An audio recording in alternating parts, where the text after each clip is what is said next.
what is definition?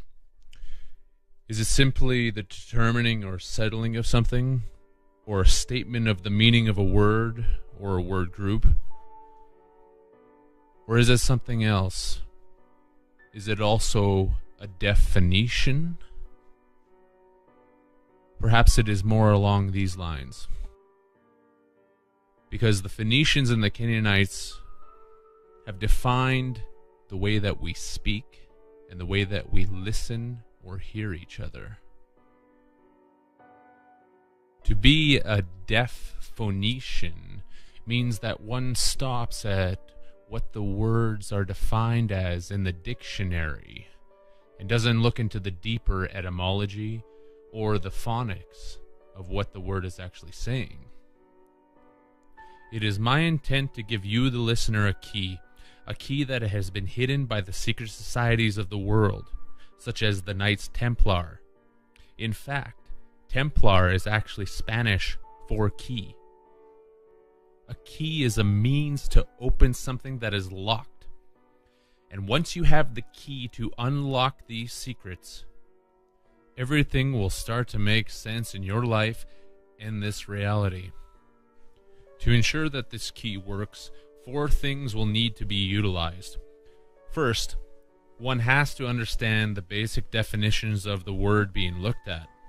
Secondly, the etymology will have to be looked at as well, which is basically the study of the origins of the word. Thirdly, the phonics will have to be used, and this is where the Phoenicians are tied into phonics, thus Phoenicians, phonics. And that's where we get phoenix from, or talking on the phone. Thus the Phoenicians gave us the word for phone and phony, when someone sounds phony on a phone. Phonics are also how the words are heard towards us, such as the word sea. When you look at it, it's either the letter C or sea as in an ocean, like a sea.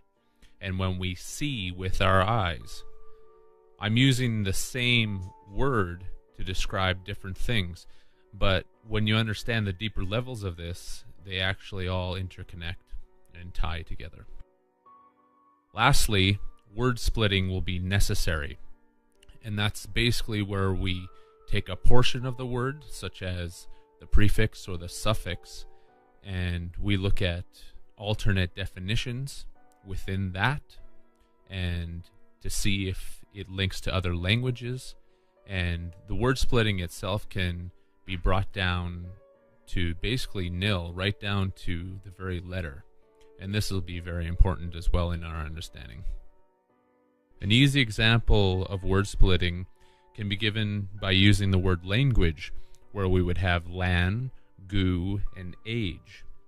When we take lan in its Chinese and Vietnamese context, it's actually the feminine name for orchid. But in Vietnamese, with an accent over the A, with lan, we actually have a different male context with a creature called the Kai Lan. And that was a dragon-type creature that was said to only protect the noble ones, and it was also known as the Ki Lin. Gu is the god of war in the Dahomey mythology. So now we have 2 tie-ins where we have a monster that protected the noble ones with Lan, and Gu, a god of war. So Lan Gu, and age is obviously through the ages of the zodiac, or how we age through this reality. So thus, Lan Gu ages, languages, would mean that we have a monster that protects the noble throughout the ages of the zodiac. So who or what exactly is that monster? Well, that's what we're going to find out. But first we have to do some more digging and go through some things that should be basic and general knowledge, but unfortunately is not, such as where the days of the week actually get their names from and what they actually represent. So Sunday, to start off, is actually representing the sun, obviously Sunday. And I'm going to tie this into 1 or 2 different languages. In the case of the days of the week, it'll actually be Romanian. And the French language actually is pretty close to the Romanian, but I'll stick with the former for now. In Romanian, Sunday is actually known as Duminica. Monday is the moon, and in Romanian, this is known as luni. Therefore, we have lunatic or a lunatic. Luna is another name for the moon, obviously. Tuesday is Mars Day, and the Romanian language reflects this with the word Marti, thus Marti Day or Mars Day. There was also a god named Tiu or Tiu's Day, and that's where the English language gets the word Tuesday from. He was also a god of war. Wednesday is Mercury's Day, and the Romanian language reflects this with the word Miercuri. In Anglo-Saxon paganism, the god for this day was called Wotan or Woden, thus Woden's Day or Wednesday. Thursday is Jupiter. The word in Romanian is Joi. In Norse mythology, Jupiter was known as Thor. This is why we have Thor's Day turned into Thursday. Friday is Venus, and their word is Vineri. The Galatian word for Friday is Venris, thus reflecting the tie-in to Venus a little more closely. Again, in Norse mythology, we have the goddess for Venus being called Freya.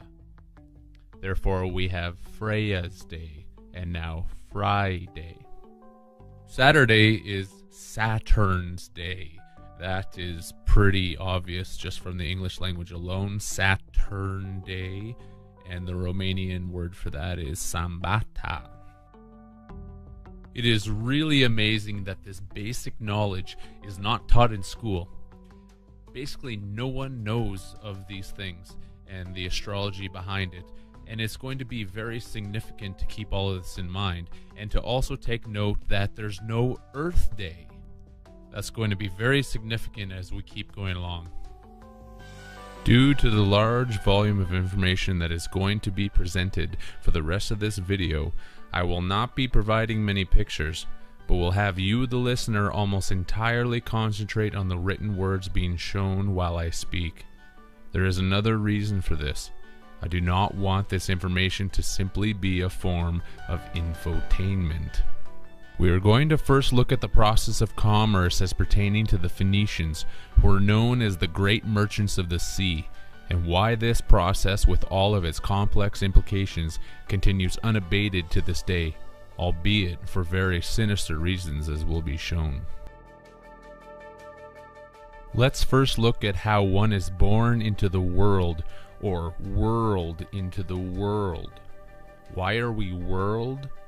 First off, from a pedantic perspective, this should be obvious, since the world is whirled on its axis. The writers of the Matrix movies also knew why, because the main character Neo is actually derived from the Latin word neo, that means spin, weave, or produce by spinning. How this process works in our reality is similar to the way the colors on a DVD movie are read by the DVD player. Each color is separated and read at different intervals of time. This is an exact correlation to the different distances of each planet from the sun, and the different lengths of time each planet takes to whirl around its own axis while also being spun around the sun.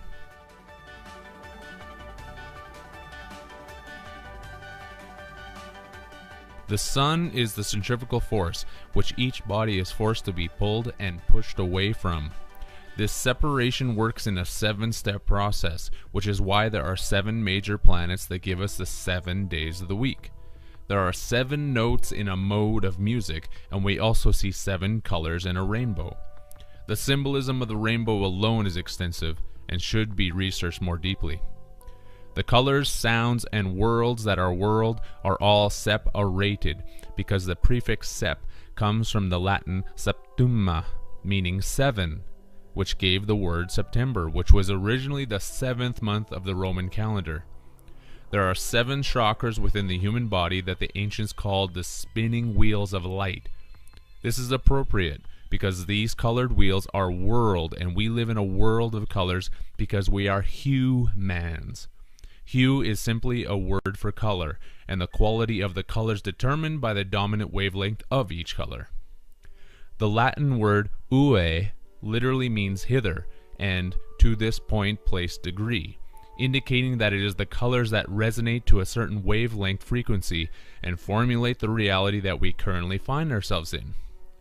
There is an astounding amount of indication and evidence to show that we are multidimensional beings that are caught in a cycle of separation with a certain mathematical ratio of vibration waves holding us prisoner in a DVD movie-like loop. The ratio is the ration of the god Ra, Ra-Tio ratio, within this base 10 reality. 10 fingers and 10 toes, as the Swedish Tio states with the meaning of 10. The fake gods that hold us all prisoner also need to ration us because we are their food, and a ration is the food allowance given for one day. The separation that is given to the gods while we exist inside of this DVD matrix reality.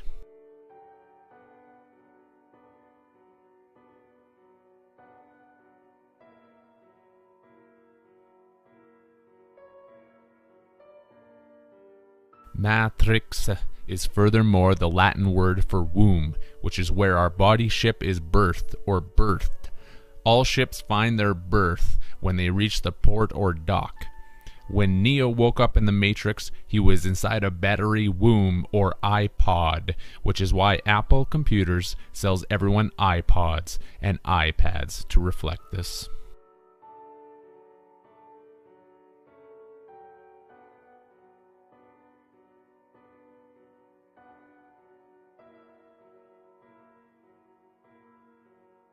One definition of pad that concurs with this is that of a temporary living quarters.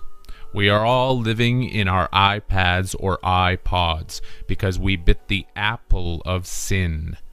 The word apple is also phonetically spoken as apple because our body ships are receiving a toe on the conscious dream line of a reality, which is why we have a skull. A skull? Yes, because a scull is an oar that is used for sculling, and sculling is the propelling of a boat by an oar over the stern. When someone is commanded to do something and prodded in a certain direction, their instructor is said to be stern with them to get the point of the command across. And this point is usually finalized with a stated warning vocalized as, or else.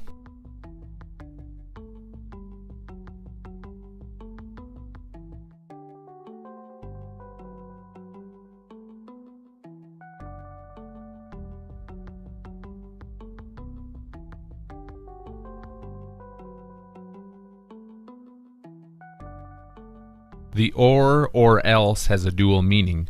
The first is obviously the metaphor of being towed in the body ship by time, which tows us in the skull. And the second is that we are commanded to follow the orders of the DVD storyline that has been handed to us, since we have become the property of the god known as El. Hence, do what I say, or else, indicating that if we do not follow the storyline, we will be punished by El. It is also no coincidence that the term sculling also has culling after the letter S. To cull something is to collectivize it, select the best or worst parts from it, and then pluck those parts. This is what is happening to every individual consciousness, and essentially no one is even aware that it's happening. Even as these things are told, they sound so fantastic that most likely they are either shirked off, ignored, or simply laughed at. Those are the typical responses of fear, especially in regard to substantial truths being told that are contained within the psyche of the collective subconscious mind of humanity. This psyche has been taken over by the ones who now tow us in the skull. We are towed in the skull because there is a toad in our mind that is towed around, thus pointing out the facet of our reptilian takeover, which is known as the R complex of the brain. This is also a whole study unto itself.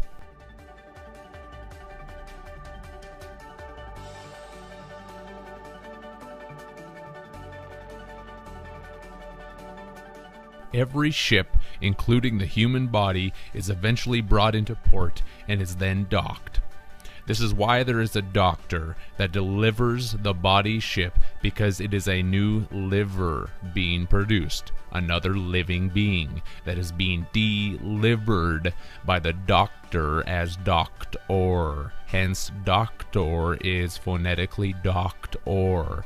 And you as the living human being are the ore that is going to be mined for gold in your mind, because mind is mind, giving us the actual basis for the Sumerian depiction of the Anunnaki coming here to mine for gold, because we are the human resources that mined for gold.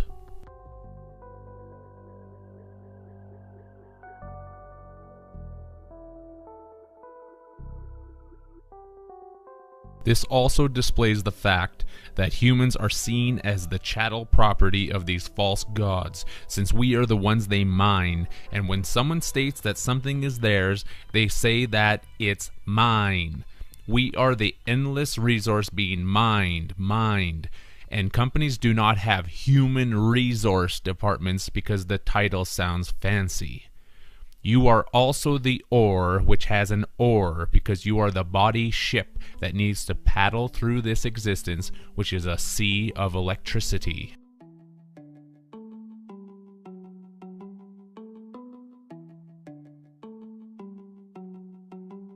Doctors use paddles to resuscitate someone who is in cardiac arrest for this reason.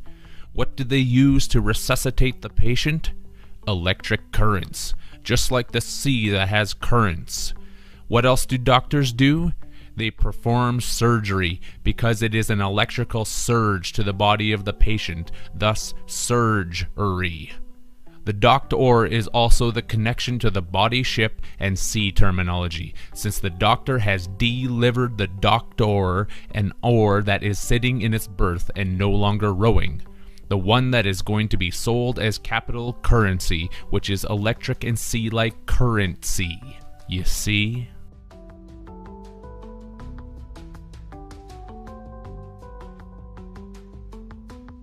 Take a look at this Hebrew word. Does it look familiar? Perhaps like Neo again? Well, in Hebrew this translates into English as pin, and the Vietnamese word pin means battery. Taking this further, the Vietnamese language also has the word now, but it translates as anchor, because once a ship is docked, the anchor needs to be set down, therefore giving us the connections of Neo the battery, who was anchored in his matrix womb, being used as docked ore, the energy of electric gold making. This Hebrew word can also be spelled out as such, which can be written out as sukkah, and is phonetically pronounced as sukkah. This Hebrew term translates into English as thicket and booth or rude temporary shelter. The booth of Neo's iPod.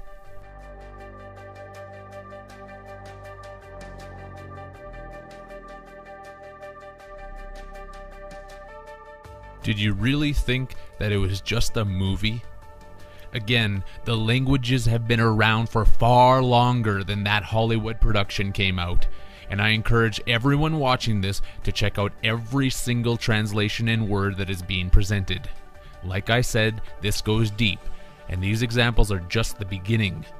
It would actually take many lifetimes to go through all of these connections in every single word in every language, not to mention the languages that are extinct and unknown.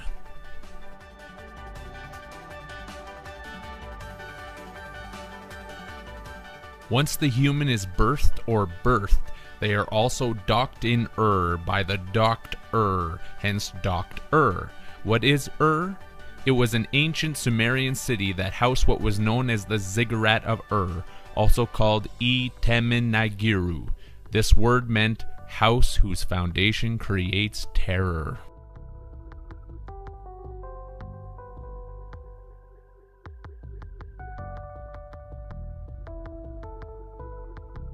Everything in this reality is designed to make us fearful, and this starts right at birth. Interestingly enough, the patron deity of this city was the Akkadian moon god known as Sin, and it has been said over and over again to humanity that man is born in sin. Man bit the apple to then be continuously reborn in his and her Apple iPods, which becomes an unrepayable debt. What is the Merriam-Webster's #1 dictionary definition of the English word debt? Sin.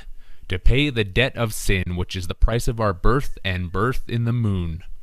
Remember that the 7 days of the week do not include an earth day, since man is truly born in sin, the moon.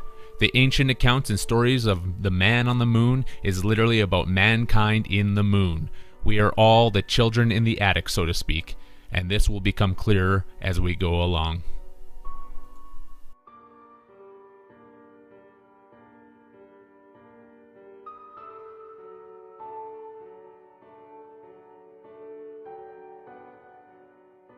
First we are born, and begin to be used as battery energy, as the French language agrees, since the French word borne means pin, terminal boundary, stone, as associated with the Vietnamese word pen, meaning battery, and the Hebrew word is shown for pin. The stone that is the terminal boundary is the moon. This use of the word pin is the reason that banks get you to use a PIN number when using a bank card. Don't quite agree yet? Well, the Spanish word borne translates as terminal and point of a connection to a current of electricity. When people travel to and from airports or bus stations, where do they arrive and depart? At the terminal.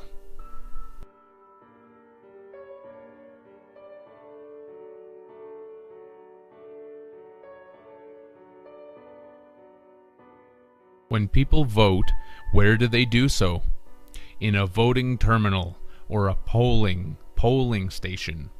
In actuality, people are voting, not voting, because they are going to the polls, which are the electric battery poles of positive and negative, to place their votes on the candidate that they want to see put in charge. The politician that receives the most votes is the one that is going to be put into the position of power. It's not called power politics for nothing. So far, the listener might be saying to themselves, "What?" Precisely, what? A watt is a unit of power that is equal to 1 joule per second, and this correlates with the situations when people say that someone isn't very bright because they need to ask the same question over and over again. What?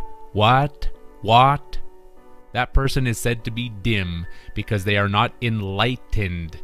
You could, of course, refuse everything that is being shown, but that just creates a negative ionic polarity charge within your own biology, hence to refuse, because a fuse is an electrical device that can interrupt the flow of current if it becomes overloaded. I trust that this will not confuse the listener. Let's continue on.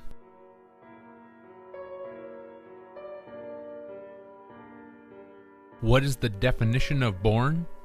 It is the past participle of the word bear, which is the reason that mothers are said to bear children. Children that arrive bare naked into this reality. By definition, to bear something is to also take on the debts of another person. What debts? The price of sin, of course. The price that one pays to be born in sin, the moon. The same moon that also came to rescue you from sin. This is why the Sumerian Anunnaki lord known as Enki said that the first things are the last things. We are born in sin, the moon, and we all die in sin, again the moon. This is the basis for the white light program that people see at their death when they are welcomed by the false representation of their loved ones. The terminal that everyone goes to during their departure from this reality.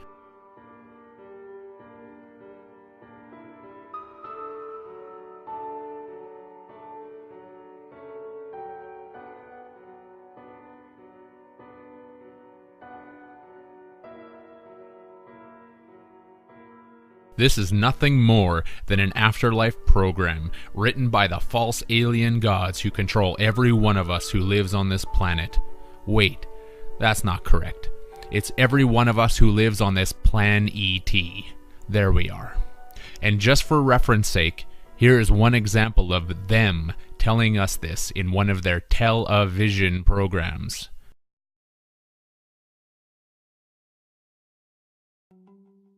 What does the Latin word coda mean? It means penis. And once you go through the alien white light program where you think you're going to be in heaven, you are simply being thrown back into the matrix again to be rebirthed. The first things are the last things. Here are a few biblical passages that tell us about our situation.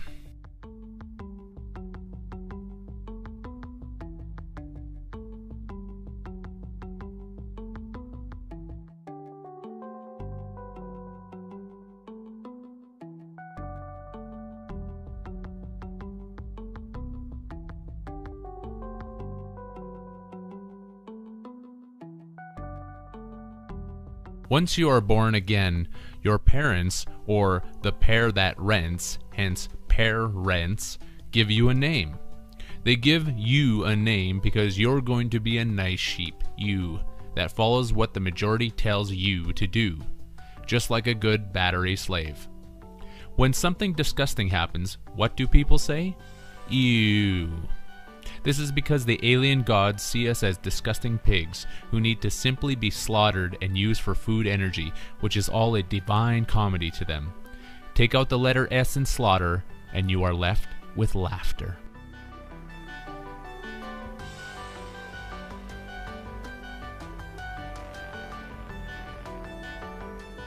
It's a divine comedy, like Dante wrote in his epic poem about hell, purgatory, and heaven. Since the Latin comedi literally means eat, eat up, consume, devour, chafe. Chafe?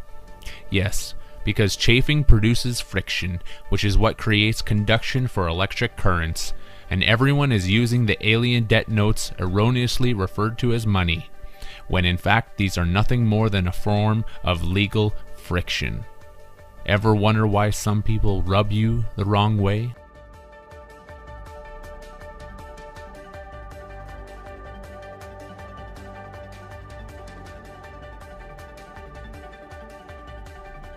Why do parents give you a name? Because a name is a name. Exactly the sound that a horse makes, which is why we live beside neighbors. Even when voting or voting for something, you will either give a yay or a nay to what is being presented. Think that's it for the horse connections? We've barely scratched the surface.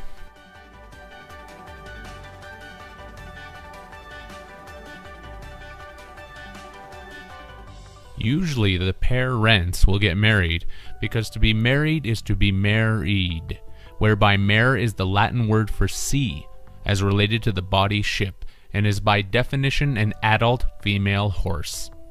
A mare is also by English definition one of the large dark areas on the moon, which gives us one of the reasons for the word nightmare. All terror is born of the moon. The latter word split of eed from the phonetic mare-eed is a Dutch word that means oath and is phonetically pronounced to sound like eat. The moon gods that eat us. An oath is a divine promise, which is what marriage vows are set up as.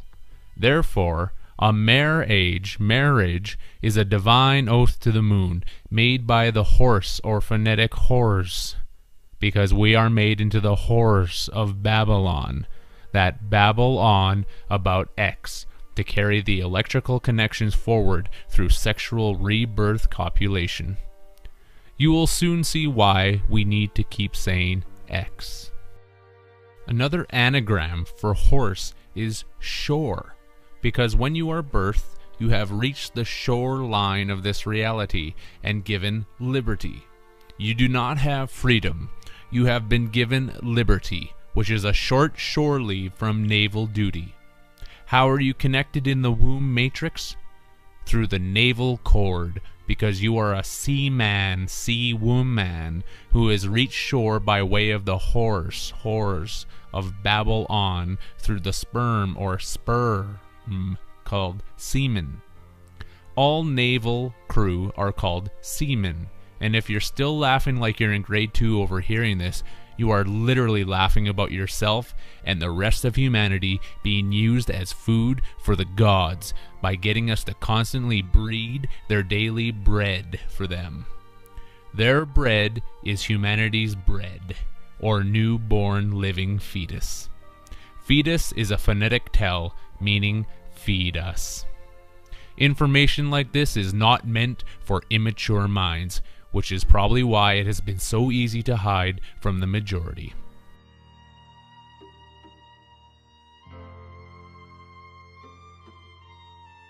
A basic English synonym for copulation is sexual congress, because all statutes and acts written by Congress have to do with the control of the battery energy made by the sexual congress between the male and female male. The male delivers the male into the female for the price of postage. It is delivered with postage because every new birth has been given a military office that is called a post. From your father's post to your mother's mailbox.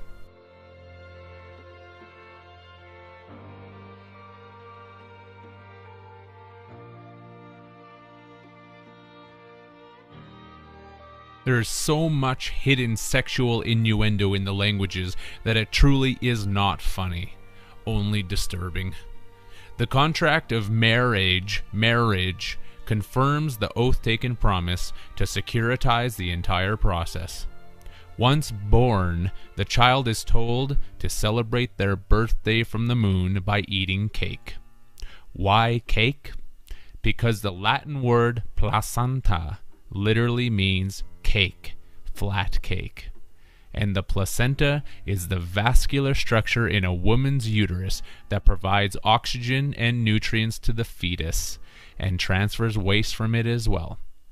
This is where the popular expression, "you can't have your cake and eat it too," comes from, since the gods cannot use us as battery energy and eat us at the same time.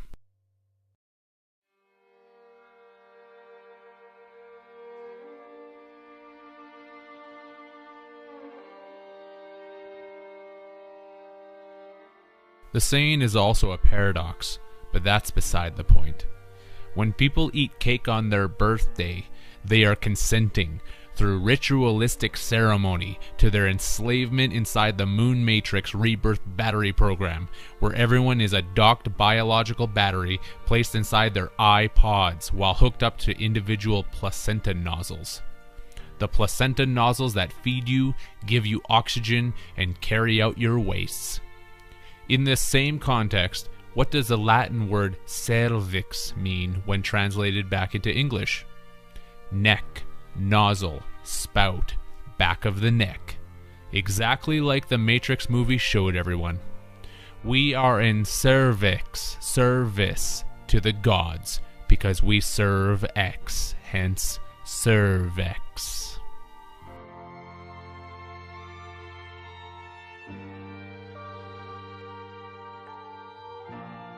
The prefix of the Latin placenta is the Latin word pla, which means X times is great, multiply by X, increase X-fold. X is the Roman numeral for the number 10, which is the 1 and 0 of the matrix binary computational hologram reality that we find ourselves in.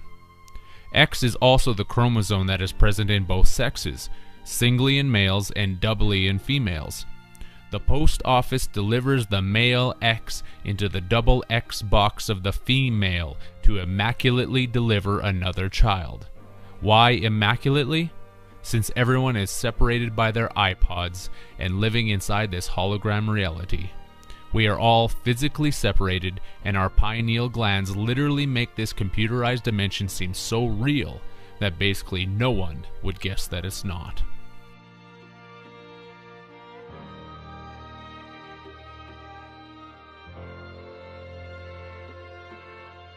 We connect with one another in the telepathic field of electricity consciousness. Our genetics, therefore, have to be stolen from us by the guardians of the garden, by having us imagine telepathically that we are congressing with one another. This is the worship of Satan, because Satan is Satan. X is the Roman numeral for 10, which is indicating the X chromosome. And once a male and female have delivered their belief in copulation to their Lord and Master, they both say 10. Once this occurs, the genetics from the couple are taken by the guardians, Smiths, and transferred into another biological form, which is then placed into their own iPod to continue the battery cycle. This is why love is evil, spelled backwards, because we are the wards that have our energy sucked from our backs, hence the back wards.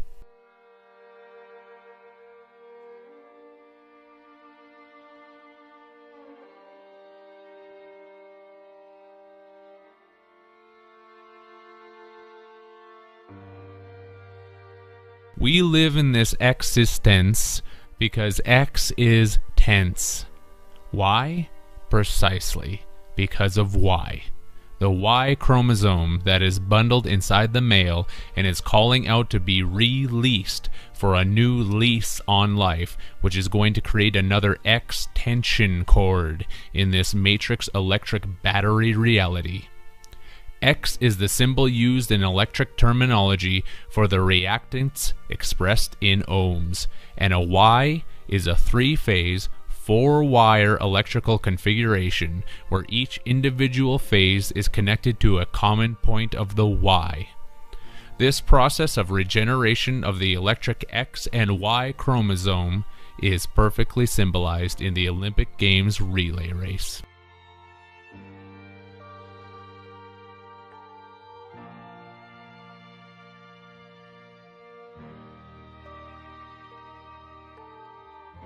A relay is an electrical device used to switch currents on and off between circuits, which is why life is a circus.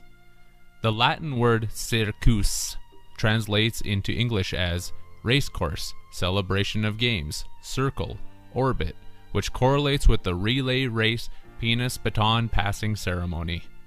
The only way to be turned on is to receive the baton/penis, and there is a fresh recruit that is sent charging forward. Another basic definition of relay is a fresh crew sent in to relieve another crew of workers. Everyone living right now is charging forward to their death to pass on their baton energy to keep the X tense ion cord connected and our electrical human battery charge moving along.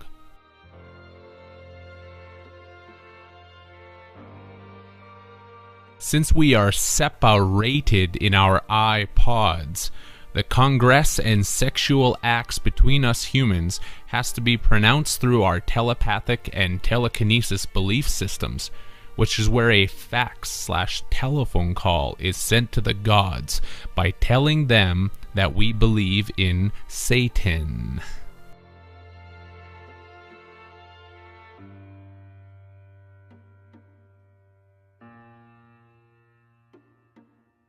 These are the fires of passion, or passion, because we are passing the torch forward to Zion, as shown in the Latin word fax, meaning torch, firebrand, fire, flame of love, torment. The seamen are tossed into the fiery electric sea, crying for a rescue, which is given by the false light of the moon egg from the gods of Satan/Saturn, who say whose turn it is to be rescued, thus Saturn. SA are the abbreviated letters for Salvation Army, because this is a military mission that is sending rescue to lost souls, who are sometimes called missionaries. They are called missionaries in reflection of the sexual missionary position that is sending the troops to their death, which will need rescue from the moon egg. This is also in reflection to the mission of Aries, hence missionaries.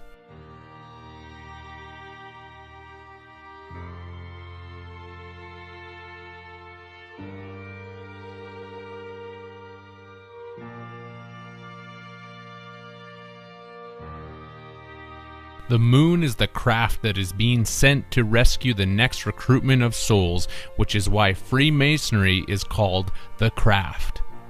This is all about the regeneration of the dead sun/sun.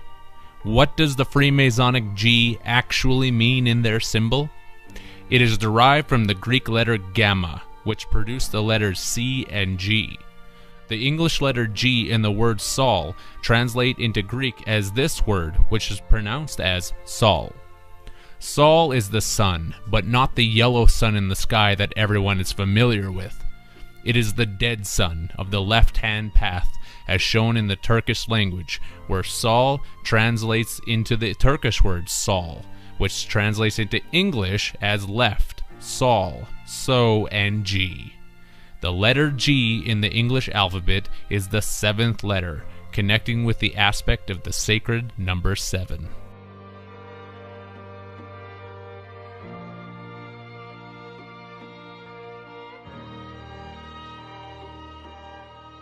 The Greek letter gamma was a significant choice, seeing that the sun leaves gamma rays. The Greek gamma was furthermore derived from the Phoenician letter known as gimel, which was written like this.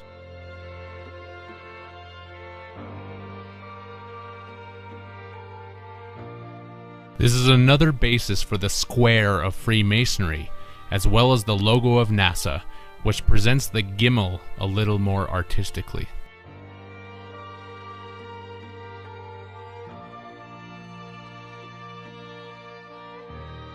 There is no doubt that there is a dead sun that we are feeding and providing our energy towards to be resurrected, as detailed in countless mythological stories such as Isis and Osiris, let alone every religious story that humanity has worshipped for countless millennia. The dead sun/son of Jesus. Is this dead sun Saturn? Not necessarily, and this is what I will be proving out as we progress through this occult knowledge. The Freemasonic story of Chiram building the Temple of Solomon has everything to do with this, since it is really the sun that is being recharged through the repetition of the sexual reconnections and rebirth processes that take our plasma energy to keep Sol on through our electrical ohms. Thus, we have Sol Ohm on.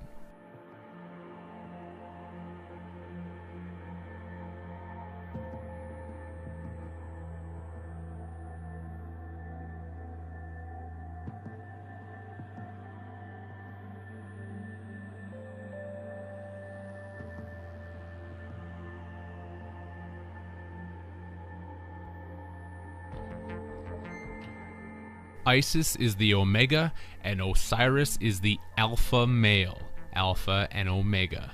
The Om-Egg-A phonetic is indicating the human form in our iPod eggs, producing the electrical ohms of battery electricity for the alien ETs. The Greek Omega literally means Great O, and in phonetics, this letter is pronounced in ancient Greek as a long open mid-vowel. It is why there is, in timekeeping terminology, an O before the word clock, such as 1 o'clock, and is also used in reference to the moon construct with jack-o'-lantern. A jack is a plug used to make an electrical connection.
The religious chant of Om is pronounced in exactly the same way as Om.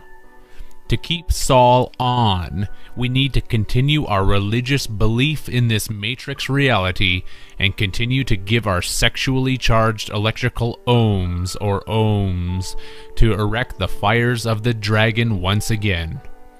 It's a dragon because we continue to drag on the extension cord so the dead sun can remain plugged in.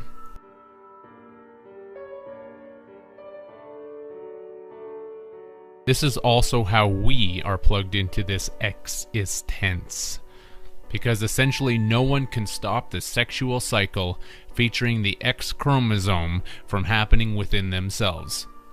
It's literally a perfect trap, most especially because it sounds so crazy to nearly everyone that everything said here is either ignored, scoffed at, or met with anger and hostility. If not those things, this information, perhaps, is simply misunderstood. Continuing with our rebirth, the egg inside a womb man is the literal representation of the moon, which is the reason that a womb man's menstrual cycle is coordinated with the orbit of the moon.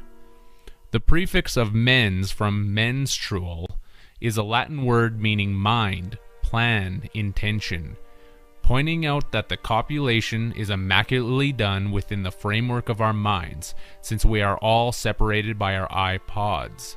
It is also a plan, because we live on this plan ET.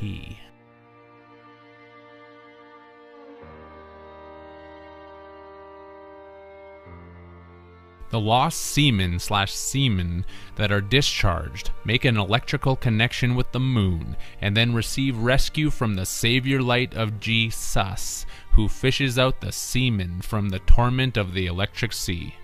Here is a quote from Jesus.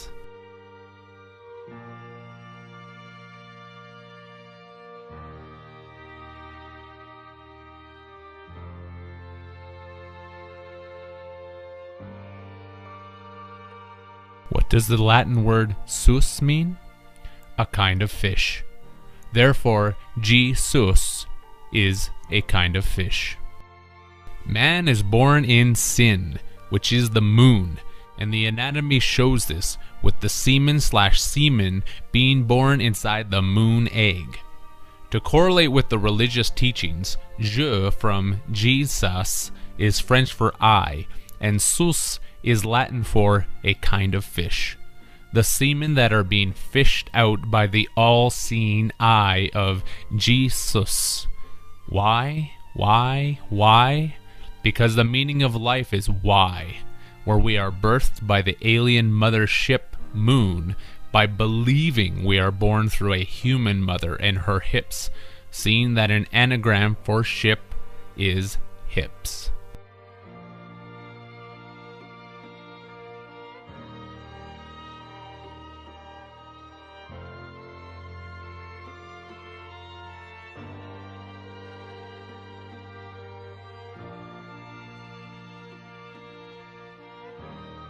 Returning to the marriage oath, in a marriage ceremony or ceremony, there is the groom, which is by definition in English a horse groomer.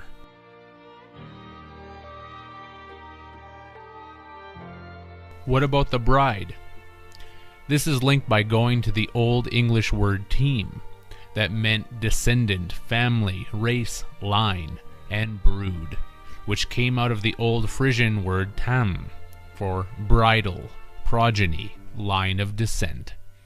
To brood something is to sit on eggs to hatch them, and the bride is getting bridled by the groom to create more children, which she will have to brood in her womb, so that the egg will hatch and create another fetus. A bridle, of course, is headgear put on a horse to control it.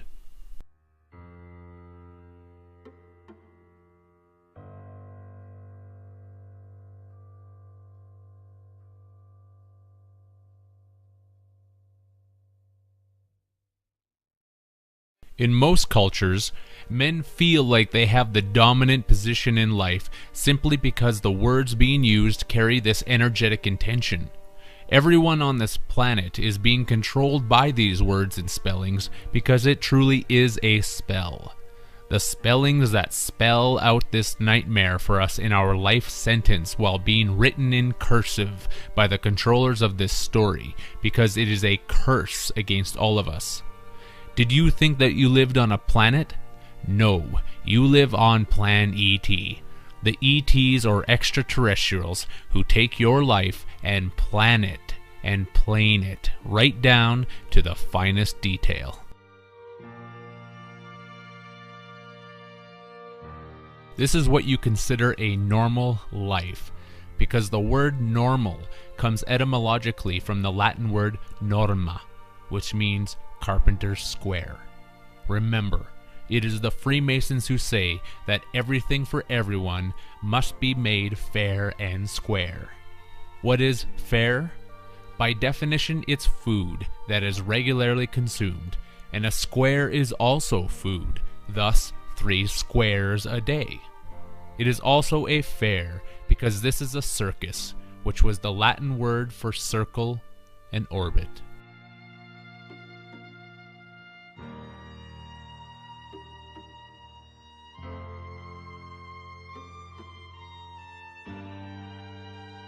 A square is also an English verb that means to turn the oar while rowing, since we are the Latin neo that is being spun and weaved while we row through this existence while we are awake. What is awake? A track that is left by a ship when it travels in water, but is also someone who keeps watch over a corpse before it is buried.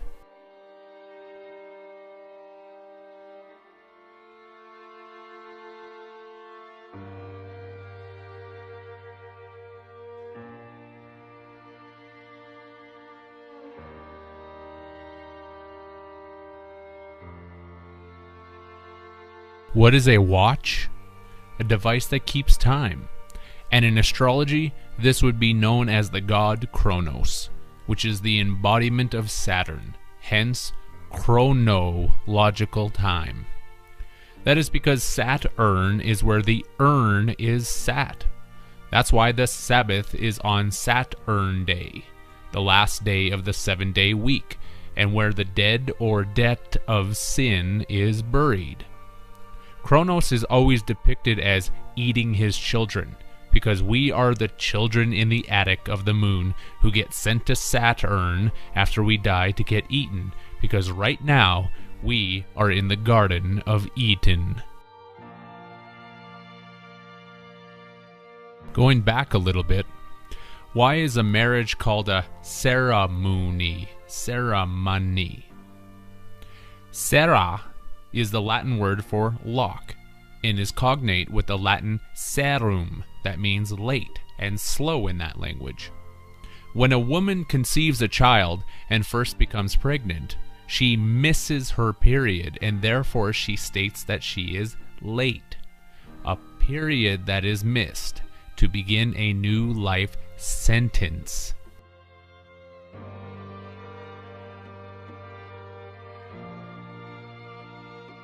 In English, serum is known as the watery fluid of blood that resembles plasma, but contains what is known as fibrinogen. As also connected with the moon, the Italian word sera means evening, night, and vesper, while vesper in Latin translates as evening star, evening meal, indicating the moon and the food of the gods. The Turkish word sera means conservator, forcing house, greenhouse. This is what brooding an egg does. It forces the living being inside to hatch faster so that it can be used for food more quickly by that which is farming it. The farmers of humanity are convincing everyone to produce another fetus because the god farmers are saying that humans need to feed us. Feed us is phonetically feed us. It is not the Garden of Eden, it is the Garden of Eden. and Earth is the forcing house that makes this process happen much more quickly. And besides, what else would someone produce in a garden? The etymologists have not been fair with their assessment of where the word garden was derived, and here are some more blatant and factual connections. Garden goes back to the Indo-European languages, starting with the words ger and gerd, meaning to grasp and to enclose, and the term gordo, for an enclosed land, yard, or garden. This went into the Avestan and Old Persian languages as zar, meaning to harm, and zar for oppressed.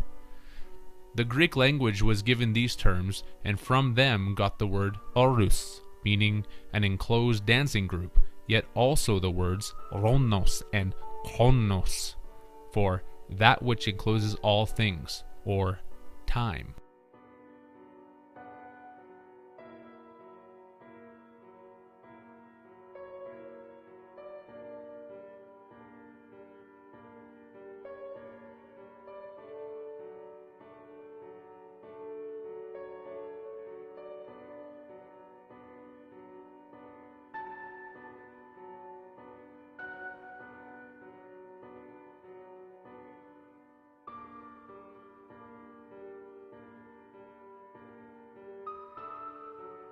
The Latin language twisted the Greek chronos into the word chronicus that went into the French word chronique and gave the English language chronic, chronicle, chronological, and chronometer.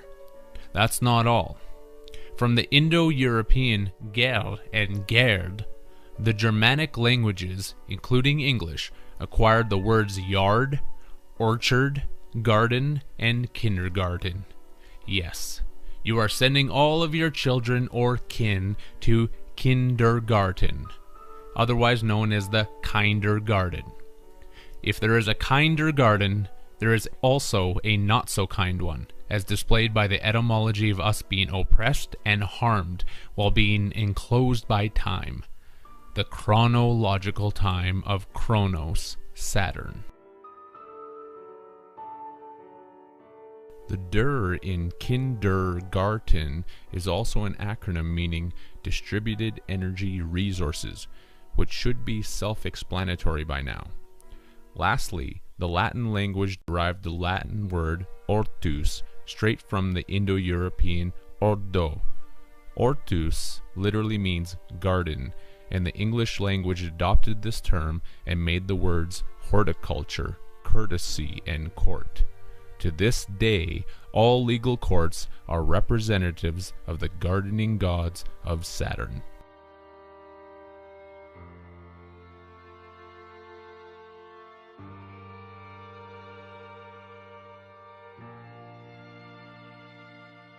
The serum of the bloodline is what is being sought on this Plan ET, and the horse connections are not done. Before the mare age, there is usually a stag and stagette party. This is because a stag is a young stallion.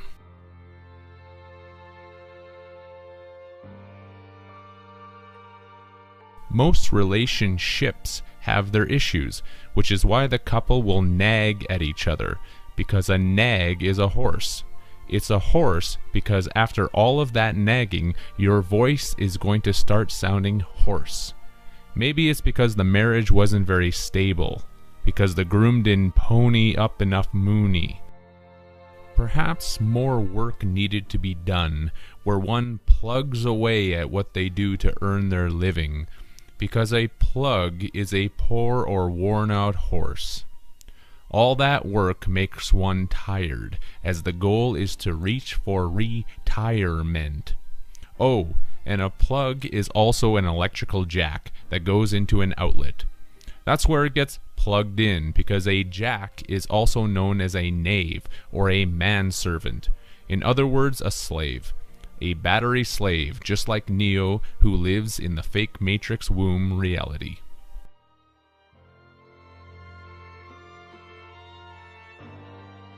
Let's not forget that after each marriage, the couple will have also gone on their honeymoon, because it's an oath to the moon to make more honey for the queen bee in the United Kingdom on this Plan ET.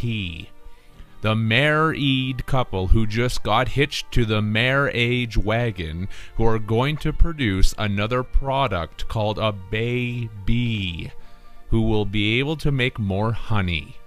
What kind of honey? We'll get to that, because that is the true meaning of the Golden Web, and the secret of your electrical existence that they definitely do not want you to know.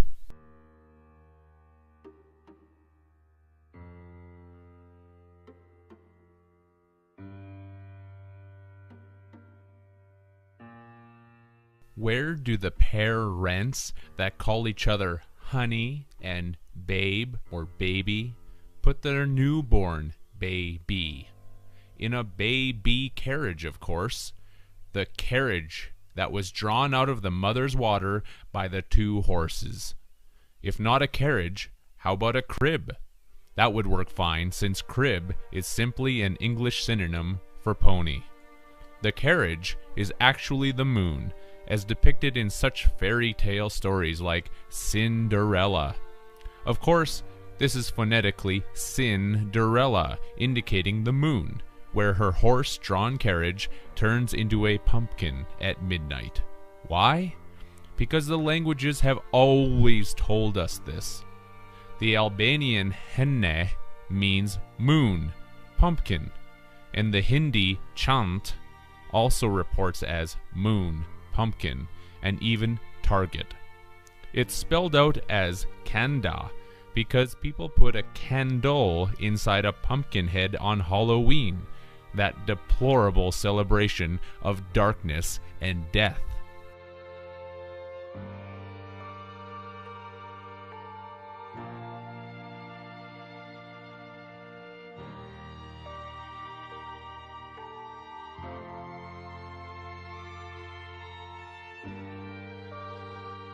To hallow something is to religiously venerate and worship it, but it is also indicating to us that the moon is hollow. Hence we have Halloween and Halloween. To wean something is to gradually deprive it of the mother's milk, and to also detach the affections of someone towards something. When people celebrate Halloween, they are practicing their love towards death and detaching their affection towards the living. These are not meaningless and empty rituals. Everything is by design in this system. Why a candlestick in the Halloween pumpkin? Because this is an indication towards us, since we are making the power for the gods while trapped inside the moon. Jack be nimble, Jack be quick. Jack jumps over the candlestick, because a jack is a slave that gets plugged into something so that power can be drawn from it. A candle is also, by definition, the basic unit of luminous intensity in electrical terminology. Del, from the phonetic candel, is a Hungarian word that means noon and south, indicating why the carriage turns into a pumpkin at midnight, which is a metaphor towards the full moon, since the hands on the clock would have to be pointed at noon to indicate midnight, whereas the south is pointing towards the southern path, or left-handed way of the Sanskrit Vaimakera, which is also indicating the midnightly dark of the noon position on the clock. South is also the insignia of the all-seeing eye of Horus, and the hidden one, known as Ra-Amen, which I will describe in detail later on.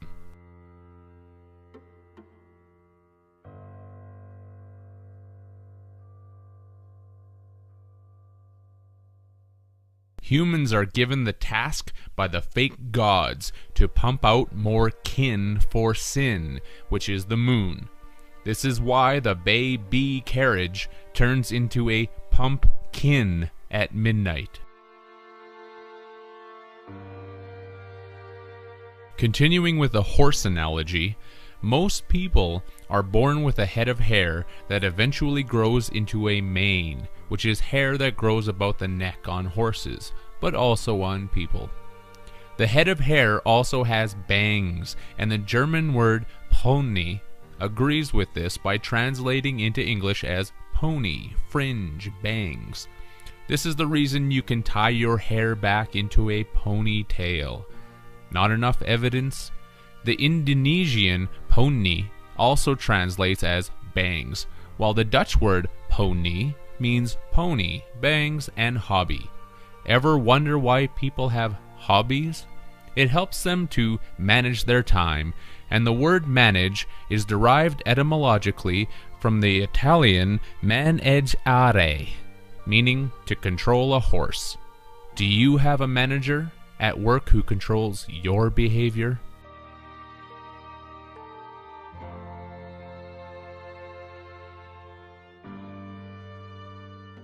If not at work, there are police officers who are ready to take down the bad batteries at any moment, because the police are really the police, ready to arrest anyone who might be revolting against their handlers or controllers. In electric terminology, an arrestor is a short-form term for the surge arrestor, a device that limits surge voltage by deleting it. That's what the police do to the revolting criminal. Delete him or her from society until they face their charges in court. If the police are rough, the person that is arrested might say that the rough handling hurts them. This would be correct, since when something hurts, it hurts, because a hertz is a unit of frequency. Remember also that court was derived from the Latin ortus, which means garden, hence the guardians of the court.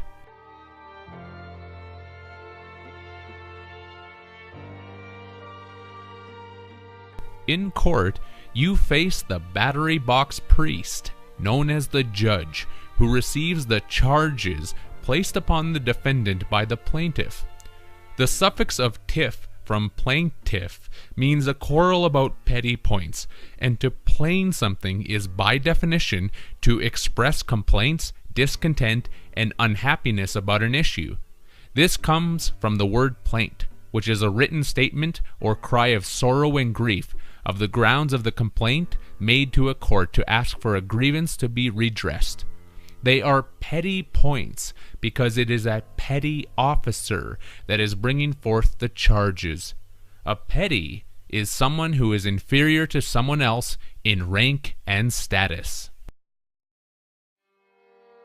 The complaint needs the grounds to stand on because all electric charges need a ground that acts as the connection between the electrical device and the conducting body.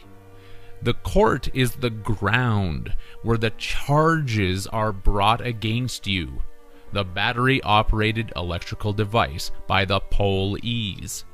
Once the game in the court is finished, the battery box priest delivers the recharges towards the defendant, where he or she may have to get recharged in a prison cell, because a cell is a battery.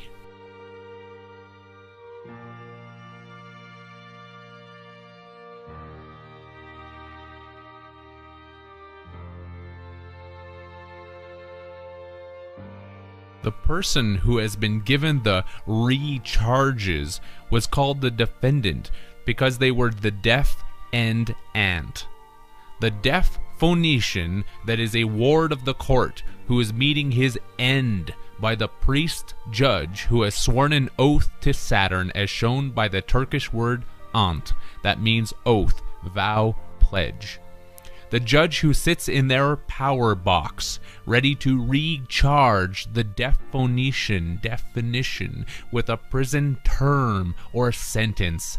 A sentence that will be repeated over and over again until the deaf Phoenician hears it and gets it.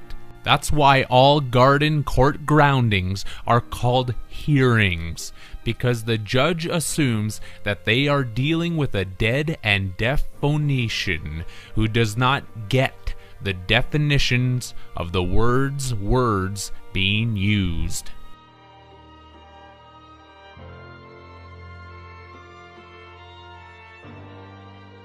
We are the Word of God, because we are the humans who are being thrown into the colored spin cycle of the world by the ETs who have declared themselves as gods above us. The word "ent" from deaf and ant is also a terminal, as we've already discussed, and this is shown in the German language, where the German "ent" means terminal. And remember that horse is phonetically horse, because it is the whore of Babylon that we are dealing with. Why? Because the English word "end" translates into the Swedish word "slut." The Norwegian language agrees, since it takes the English word "end" and turns it into the term "slut." The priest judge sends the deaf and ant to the warden, hence ward of the court and war den, because that's what a prison is, a den of war prisoners. They were once the ants that were part of a colony, but were taken out by the police and are now serving sentences. They serve the sentences because a judge is also a steward of the garden or court. A steward is a ship's officer who is in charge of provisions and dining arrangements. All good stewards know how to grow a good garden of food, and the prisoners were taken out because they were not participating in the growth of the garden society like obedient little food energy batteries. The German word "gar" is an adjective meaning cooked, because we are cooked in the den, gar den, as food for the gods when we enter the terminal, as the Turkish word "gar" tells us, with a meaning of station, terminal.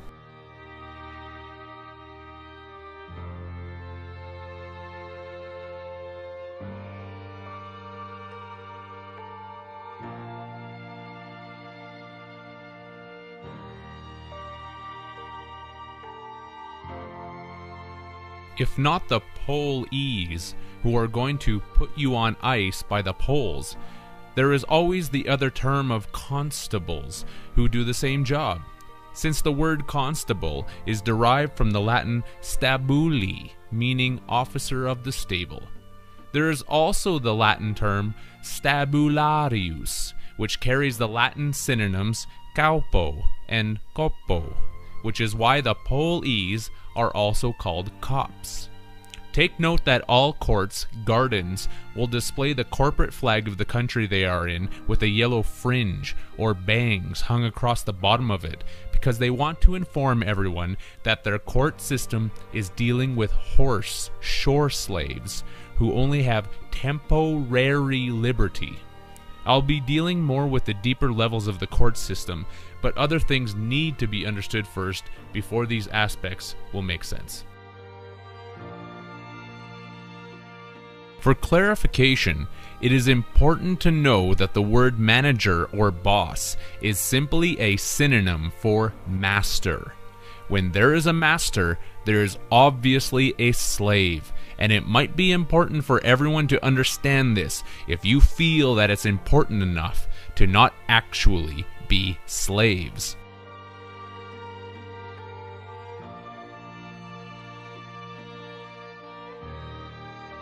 Here is another horse-slave connection for those that still insist upon coincidences. In sports teams, there are coaches, because a coach is a carriage pulled by 4 horses with 1 driver. What are the athletes in sports called? Jocks, because it is a jockey that rides horses in a race, the human race to be certain.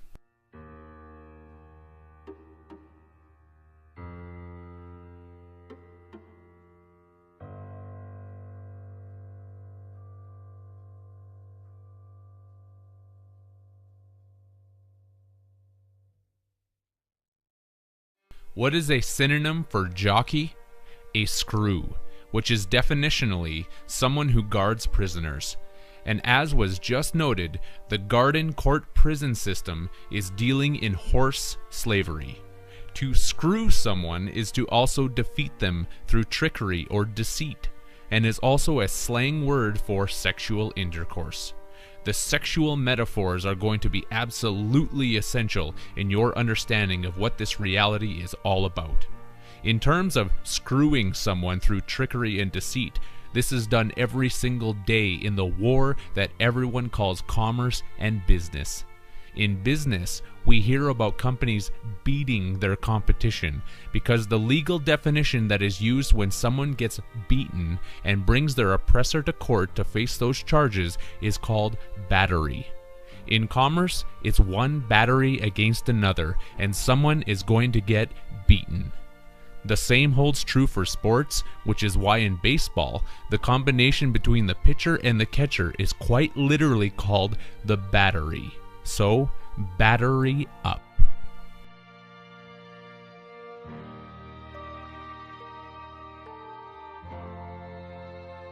When we buy and sell things, we are traders of humanity because we are traders. A trader is a trader because one person's gain is automatically another's loss. Can we not all see that this is a system based upon hatred? The more that one gains, the more that another loses. When you see someone with $1 billion, how many others literally have nothing because of that one person? An uncountable number. Yet this is what mankind applauds and is mentally conditioned to love and favor. Did these people who are stock market and business traders work 1 billion times harder than everyone else? Take note that it's also called a stock market because we are the live stock that are being sold on it by the traders. Yes, when something is sold, it is sold because we are literally selling our souls when we treat our fellow brothers and sisters of humanity like enemies in the game and competition of the religious death war known as commerce.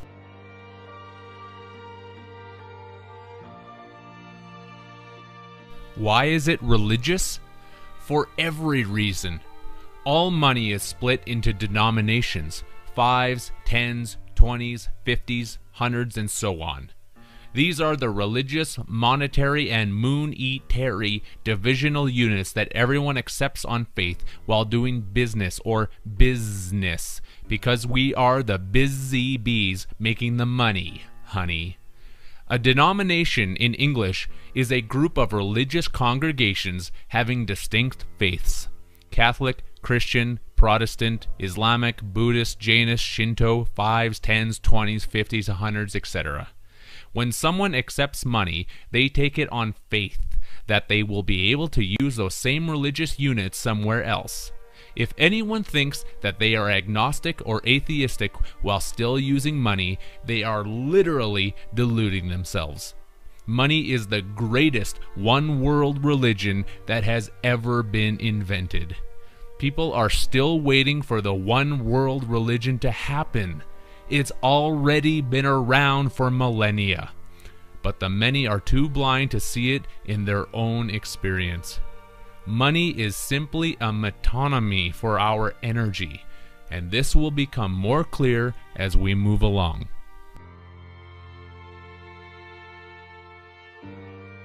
It is vital that you understand what the word metonymy means as well. A metonymy is a substitution of an attribute, quality, or trait for a name. For example, if you said the word money, I would have in my head the idea of energy. Another example would be if someone stated the crown. Most people would think of the monarchy. A metonymy is a metaphor of sorts that gives a person a simultaneous understanding of two separate things. The issue would be whether or not the listener is able to cognize the other meaning being presented or not. This is how so much information can remain hidden, yet be in plain sight.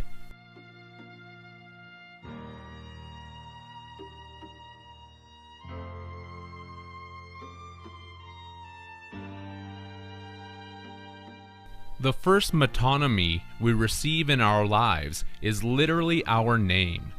This is the identification stamp that we associate ourselves and others with because it is our appellation, the apple of sin that we bite where we forget who and what we truly are in substitution for an identity or id entity. Id is the Freudian psychological term for the subconscious, which correlates with the Hungarian del, meaning south. We are stuck in the paradigm of the southern chakra energetic system, the Hotel California of the Eagles, where we checked in but can never leave. The id is the reason that every government on this plan ET needs you to carry around ID. They need everyone to identify with their name, and not their higher awareness.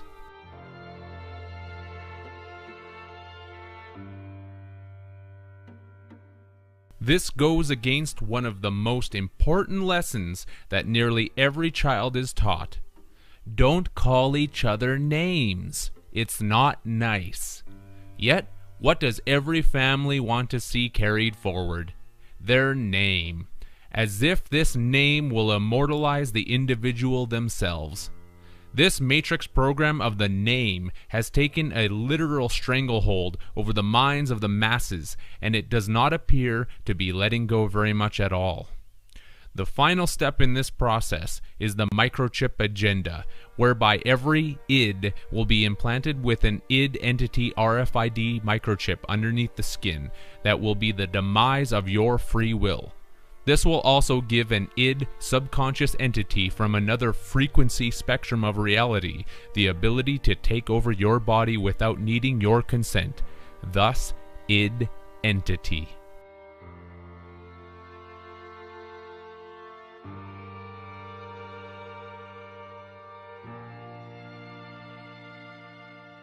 Moving along, once a new baby has been docked in one of the parents signs their birth certificate in the hospital ward. This certificate is sent to the government, which sends it to London, or Baby London, to act as the metonymy energy vortex for everything that the new living baby is going to do in their life. The government in return issues a birth certificate to the parents that informs them that their child is now dead capital, as referenced by the Swedish word lön, Babylon, meaning salary, wage, stipend, screw, showing that the child is a loan that is going to be used as a salary to wage war against humanity and commerce. This second birth certificate is the formation from which all other id, subconscious forms of id entity documents will be formed from, and is spelled in all capital letters.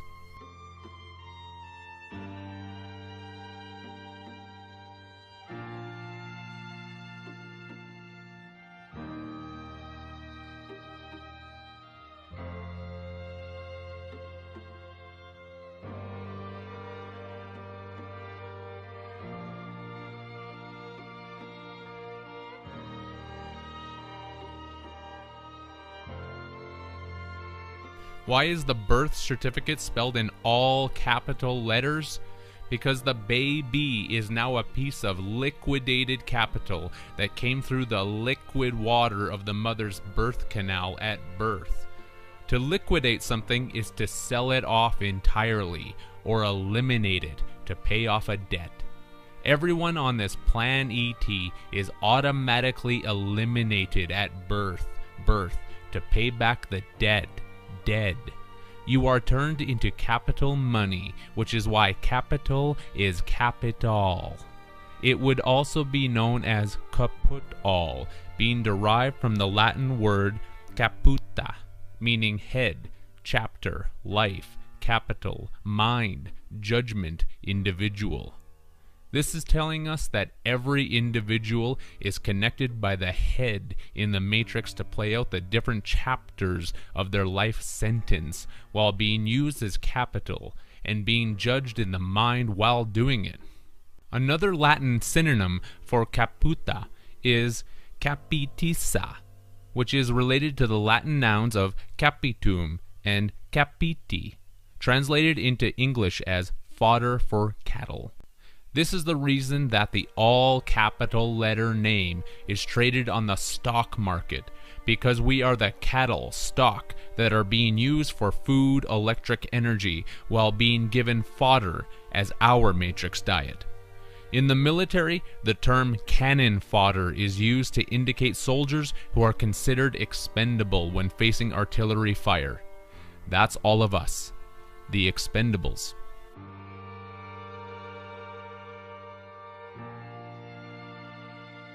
A further Latin definition of caput is capital punishment, indicating that the caput all name is describing a situation of death. Commonly, it has been said that when something is finished, it is caput. It's caput, finished.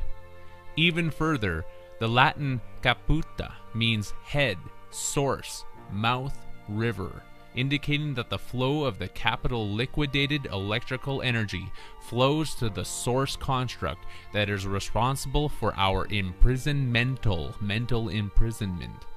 And where does one put on a cap? On their head.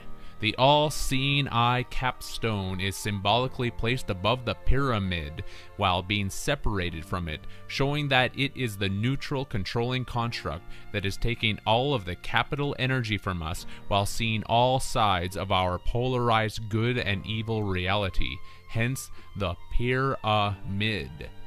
Once the charges in this reality have elevated themselves to a certain capacity, it will be time to cap a city of battery slaves. Every transaction in commerce is all about the charges.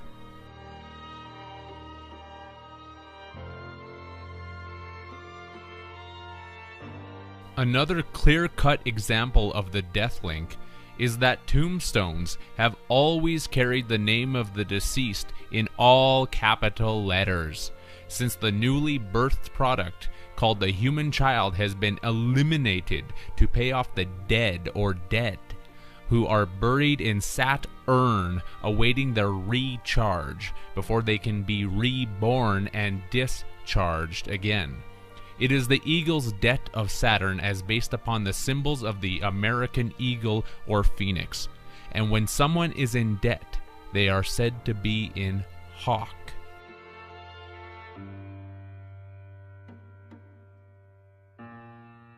The dead in Saturn are technically on ice, which is why the basic definition of a birth is to hold an office or off ice. If you are listening to this right now, you are off ice, holding an office of birth. Those in the various law movements may want to take notice or not ice of this fact, because the two birth certificates are representing all of us in two actual capacities or capacities. We can take notice because right now we are not ice.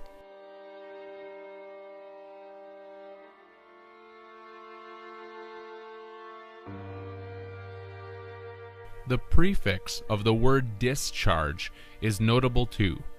The Latin term diese literally means God, and is also translated in adjective form as rich, fertile, profitable, and the nouns of Roman ruler of the underworld, deity godhead Jupiter.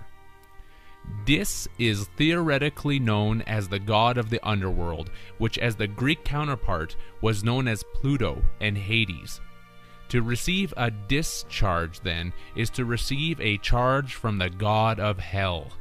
This would be the negative polarity charge of the battery cycle, whereas in jail, a criminal would be charged with negative ions until the charges have been balanced based on the assessed amount of excess positive charges that were taken from the criminal due to the supposed crime that was committed.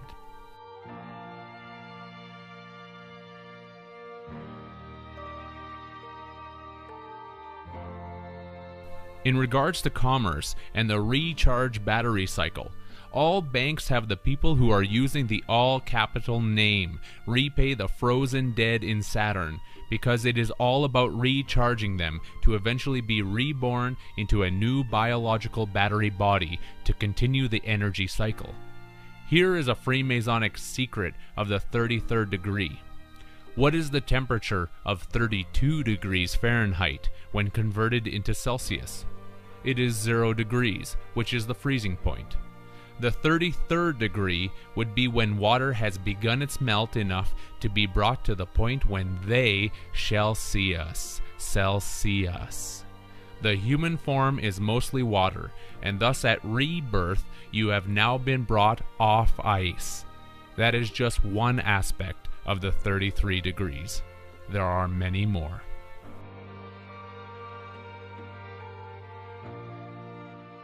What is the most common loan that is usually given at banks?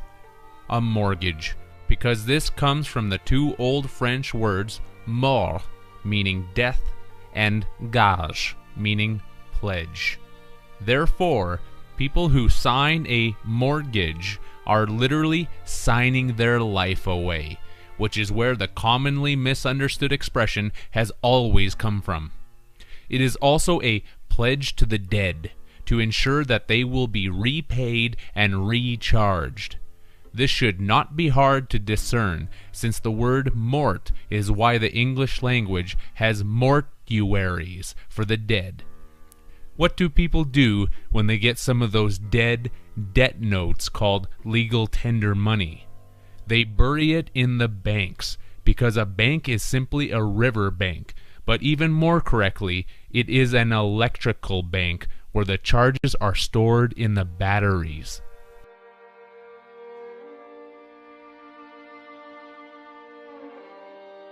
The banks have different branches in each town or city as well, because a branch is a stream or river that is connected to a larger one.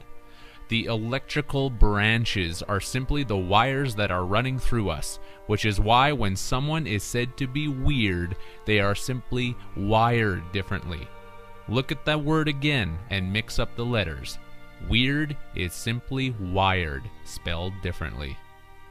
If the dead debt is not repaid, the banks will send the loan sharks, because it is still about water. This is also why every business tries to keep healthy cash register floats. In terms of electricity, the water carries the flow of electrically monetized currency that recharge the dead, because it's the watts of that are making it happen, hence watt-er.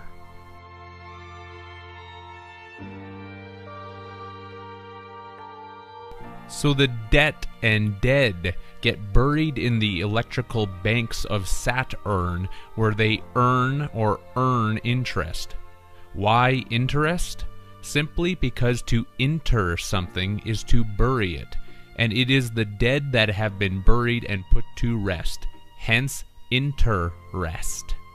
The suffix of est from interest is the French and Italian word for east, where the dead sun rises each morning. The dead sons and sons who will arise from the east after the deathly mourning period has finished and the sun's recharge has completed. It is the same for the dead, since the Hebrew word lamut means die, go west. The dead go west, just like the sun that dies in the west. When someone has died, people will also typically say, "May they rest in peace," giving us the latter indication of inter-rest as well.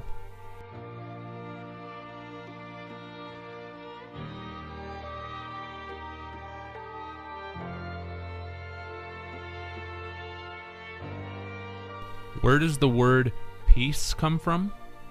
It is derived etymologically from the Latin pax, or pac, meaning peace, which gave the English language the word pay, coming from the Latin pacare, meaning to pacify.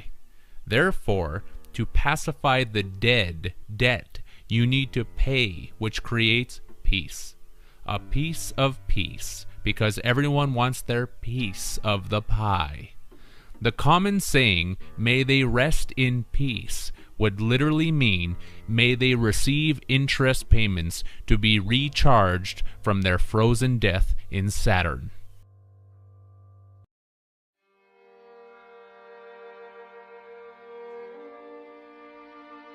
The payments are going to settle the bill to the south, because it is the bird's bill of the eagle, phoenix, hawk of the Egyptian Re, or Re, who is always depicted as having the head of a hawk. We are living in this Re-Ality because we are continuously paying the debt to Re for the price of sin, which is the rescue boat of David. This is all done through deception and deceit, just like the biblical allegory has stated in Genesis, because Genesis is regeneration of the human genes, thus genes-is, or the genes of Isis. It is the constant recycling program to make us pay back an endless debt with our energy gene pool. To sigh is to exhale the dead breath, which is the culling of the breathing cycle, in-breath, out-breath. Positive, negative.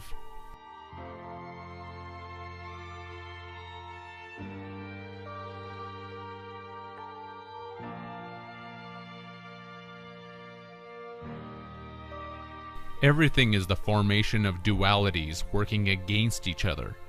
These dualities constantly split us off and mix us up, which is the reason that the monetary energy system has given us the word receive to deal with payments, because to sieve something is to distinguish and separate the various elements of that which is being sieved through the screener.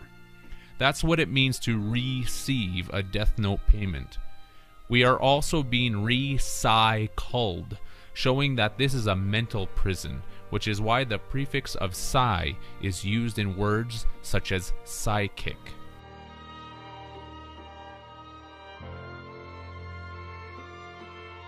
All money is tied in with the generator known as the moon, and the moon is the savior light that rescues the seamen that get tossed into the electrical sea, where they are swimming and hollering for a rescue. Who hears this rescue? The gods of Saturn, the son of David, who hears the pleading of those lost seamen.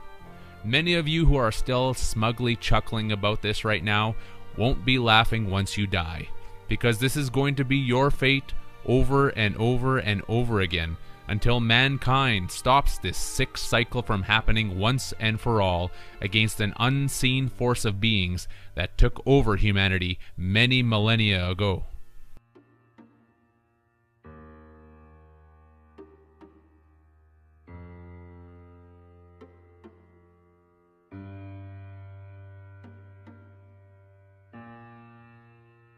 Why is the Star of David going to send the rescue boat? Because David is a David, which is a device that is used to lower a rescue boat. In court, the defendants will write out their affidavit for this reason, because they need to be bailed out of the hot water that they are in. Thus, to make bail, or bail, from jail, which is money that is forfeited by the bondsman, or the release of a prisoner after a security has been paid. A prisoner needs bail, because it is a debt owed to the aliens, and right now your body has a commercial lien put on it to pay back this endless debt. Hence, a lien, alien.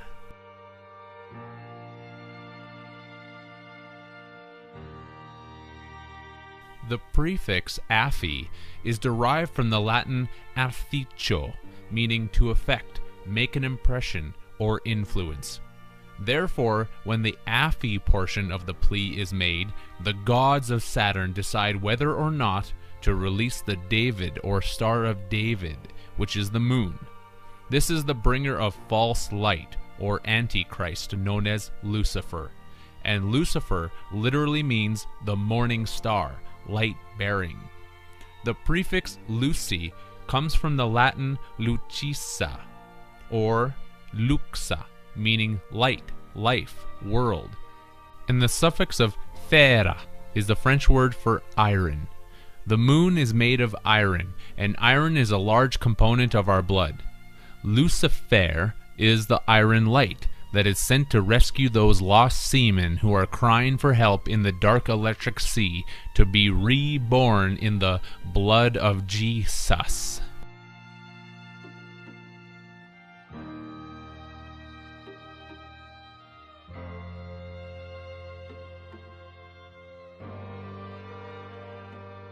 All money is blood money, as related to the iron horse known as the moon, and the iron that exists in our blood, with the false gods literally vampiring us of our energy.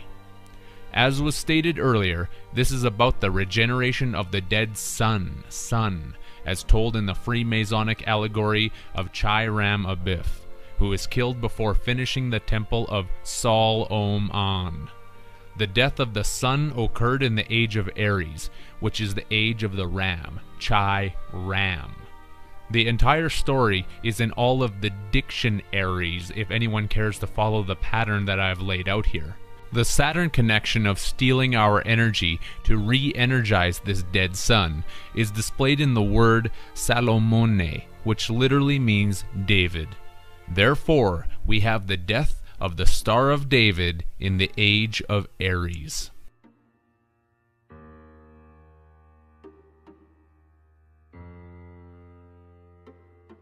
We also have the connection between Saturn, with its display of the symbol for the Star of David, and the allegorical name of Sol Om An, or Sal Om An. This is the reason that Israel is so important, because it is the matrix metonymy for where all of our electrical energy is flowing to awaken this dead sun once more.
The change from Sol to Sal is quite appropriate too, since the word sal is Latin for salt, and salt is a fantastic conductor of electricity, which is also why we need it to survive and keep our electrolytes communicating properly.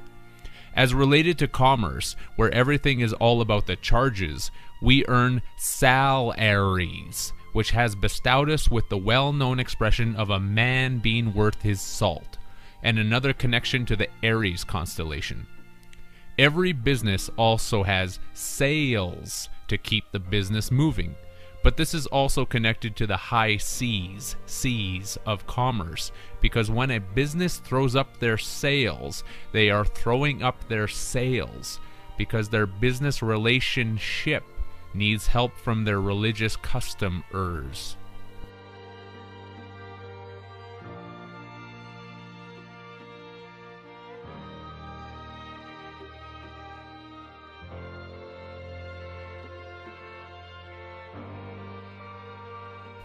The religious custom is for the customers to blow their money on the sales, so that the business can continue moving forward with their salesmanship.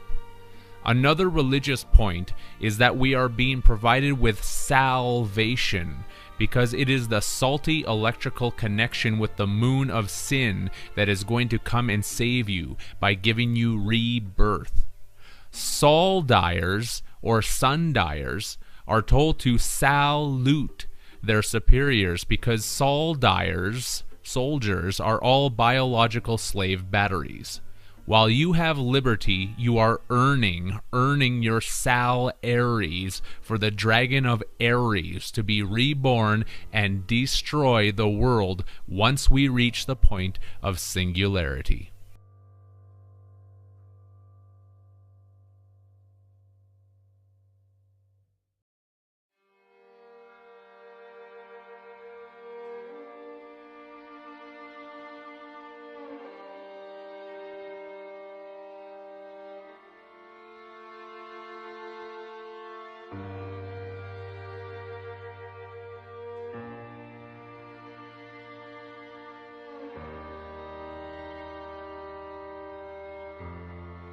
The ultimate reset point. Game, set, match. The federal reserve in this battery racket game called life. Everyone is paying for our demise by participating in the acts of commerce throughout the week. Yes, you and I are the biological slave batteries that get weak throughout the week, which is why you need a few days off, because the biological battery has become weakened. A weekend off is needed because the body has become weakened. Weakened equals weekend.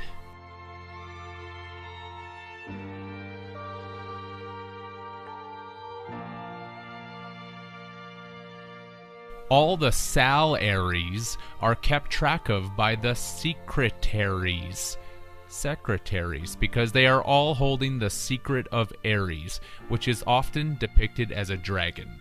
The red dragon of Ares, as talked about by every ancient culture that comes to destroy and cleanse the world at the end of Pisces. Yes, that's right. We are not in the age of Aquarius, because the world hasn't been flooded out yet, which is why the ultimate reset game match point is brought in by the water bearer of Aquarius.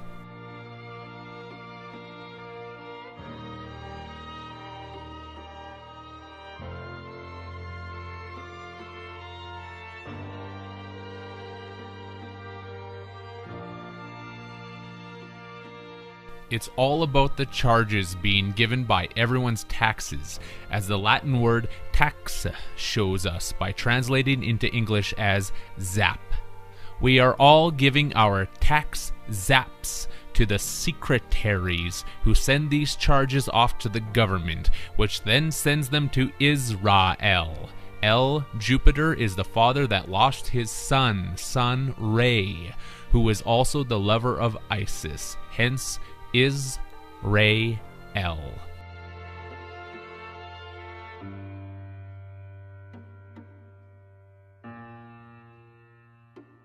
The way that the sun is rejuvenated is through our electric currency that we give to L by using monetary currency. We provide the electricity to L so that he can elevate his lost son again by taking the power that we give to the government through their elections so that we can be taxed, zapped, to provide the salty electrical connections necessary to bring the dragged red sun back home to destroy us all. This is all written down in the statutory acts of government that is truthfully a symbol to the statue of Troy. Statutory. Tori is simply the anagram for Troy, showcasing the walls of the moon egg being the walls of Troy, where Agamemnon sends his cannon fodder to try and destroy the impenetrable walls to get Helen, because it is a journey to hell and back again.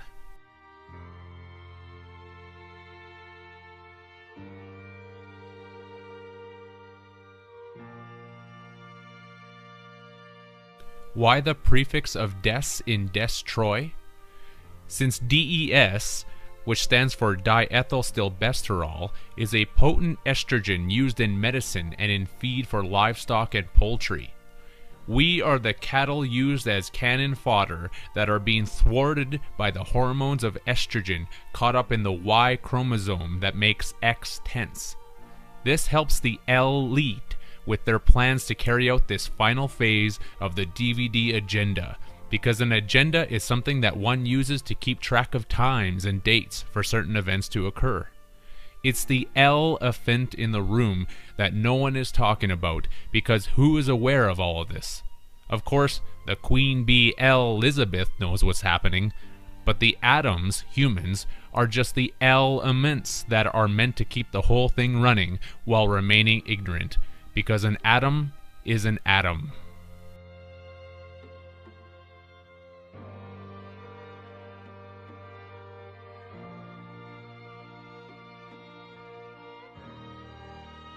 So mote it be, as according to the Freemasons who know all of this, because a mote is a small particle.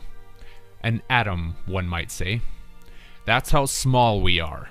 But don't let that fool you, because wisdom has told me that the little is the big, and that's something that they definitely do not want us to know. Here are some words from the character Jesus that relate to us being the salty electrical connection for the dead sun.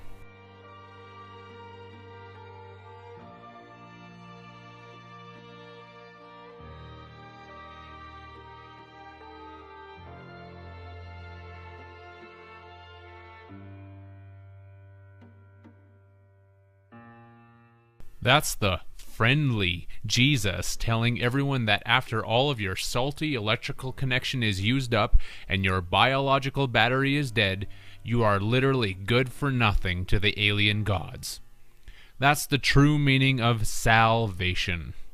In terms of the secretaries who are keeping track of all of your hard-earned Red Dragon Sun rebirth taxes, here is a relevant passage from one of Zechariah Sitchin's works that was translated from ancient Sumerian texts.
This is about Zion. You are here because Zion is about to be destroyed. Its every living inhabitant terminated, its entire existence eradicated. Bullshit. Bullshit. Denial is the most predictable of all human responses. But rest assured, this will be the 6th time we have destroyed it, and we have become exceedingly efficient at it. The function of the One is now to return to the source, allowing a temporary dissemination of the code you carry, reinserting the prime program. After which you will be required to select from the Matrix 23 individuals, 16 female, 7 male, to rebuild Zion. As above, so below. Once the Matrix Earth is destroyed for the 6th time, the rebirth and regeneration process will begin all over again. In regards to this process, A woman's egg that is released every month is the literal representation of the moon. The moon egg that gets sent down to rescue the lost seamen who will break through the walls of Jericho. Yes, the walls of Jericho are simply an allegory from the Bible, where the trumpets that are blown are a phallic metaphor that take down the walls of the moon as it goes through its waxing and waning phase.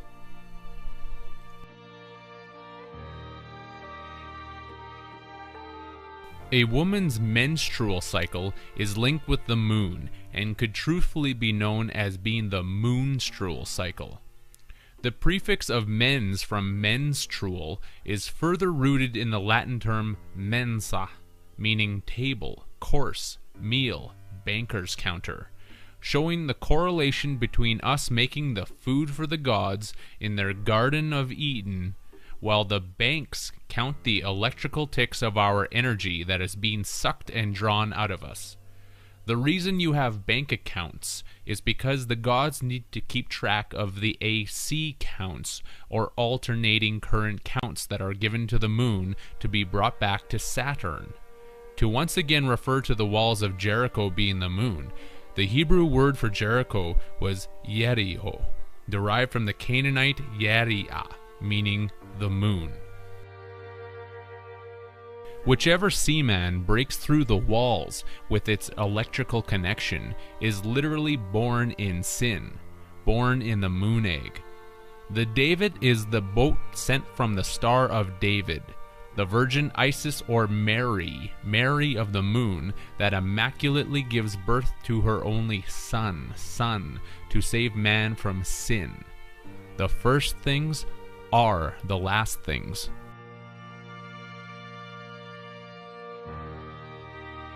By using the faith of money, we are showing the gods that we want to continue paying this religious debt to the moon with electrical charges and death recharges.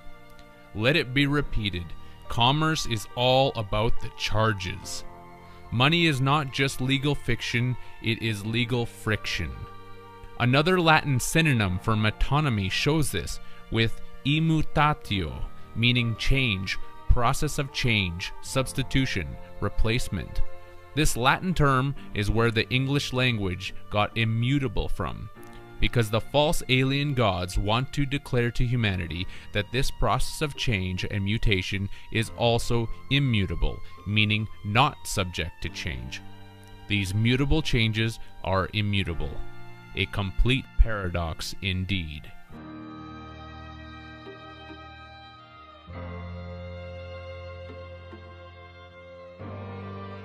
Where are the bills of the bird hawk ray that produced this metonymy blood money past? In Congress or Parliament, of course, because this is about our sexual reproduction for the food of the gods, just like the Latin congressus and congressio talks about with union, combination, coming together, sexual social intercourse. The bill that is passed through sexual intercourse as symbolized by the bill that is passed in Congress to create the money dough that the workhorse male needs to go out and make so that he can bring it home so there is enough moolah or cabbage to have a kid, because a kid is a goat, the gift made to the goat god Baphomet from the dough that made more bread.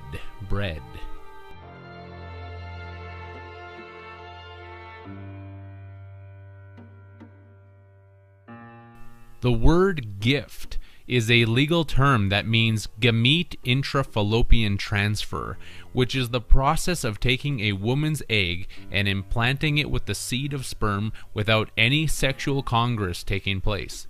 Remember, it is a fax or fire torch that we need to send mentally to the gods, saying that we believe in Satan, because the Roman numeral X is the number 10, which is the 1 and 0 binary code in this matrix illusion. The fax is sent when we believe we have congressed and fertilized an egg, because the prefix of fer is French for iron, indicating the iron moon and iron blood connection that is being given as a gift to the gods, who can then tell the smiths that they can proceed with another human fertilization process to produce another human biological battery. The Greeks had a well-known saying, "Never look a gift horse in the mouth."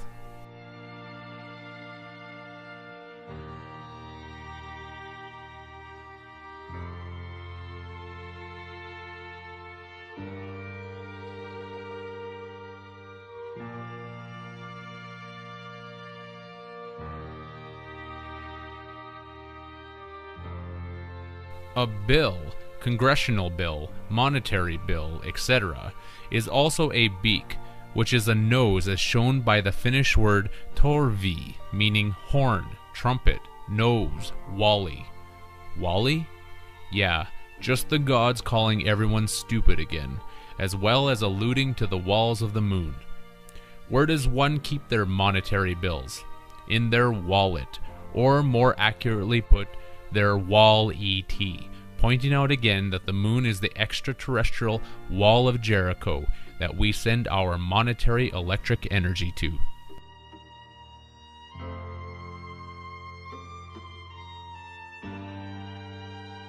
The Czech language proves this out, with the English wally translating into the Czech blázen, meaning fool, nut, lunatic, wally, and the Czech mola, translated as mug, zombie, drip, wally. This correlates with the monetary expression mula, and why we are the lunatic blazing water spirits that are currently the living dead zombies who need to get our mug shot for identification purposes while participating in our liberty. The drip is the IV drug, opium, that is keeping everyone asleep while inside this matrix, and the drip being taken from our spinal fluid energy. Just like the fake band said, it's spinal tap. And another part to the 33 degrees of Freemasonry is that every human has 33 vertebrae in their spinal column. I will be going extensively into the spine in a different work.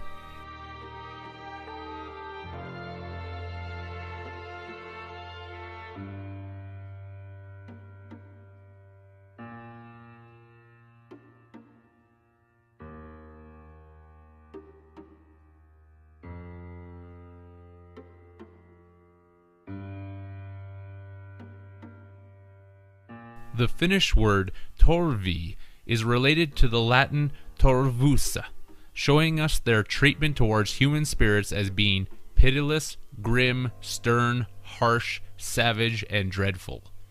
In regards to the translation of the Finnish torvi, what kind of nose are they talking about? An elephant's nose, as the Latin barditus confirms with elephant's cry, trumpet, war cry of the Germans. Torvi means trumpet, and barditus means trumpet, which is another reason that card games have trumps. It is the elephant's cry because the Bishop Pope of the Vatican is the elephant, as shown by the Turkish word thi, meaning elephant, bishop, Russian slon, elephant, bishop, and many other languages of similar import. The Bishop Pope Elephant declares the lifting of the trunk each month because he is the holder of every penis on the planet. Every signed live birth certificate has been given to the gods so that all of the intellectual property produced by every human body is given to them. All of the sexual mental encounters are tallied up and are given to the Pope, who gives the elephant's cry to the moon to save the amount of souls that have been tallied up based on the count of the AC counts that month. The suffix of fant from elephant is rooted in the Latin term fantasia, which means fancy, imagined situation, mental image, imagination, as well as phase of the moon.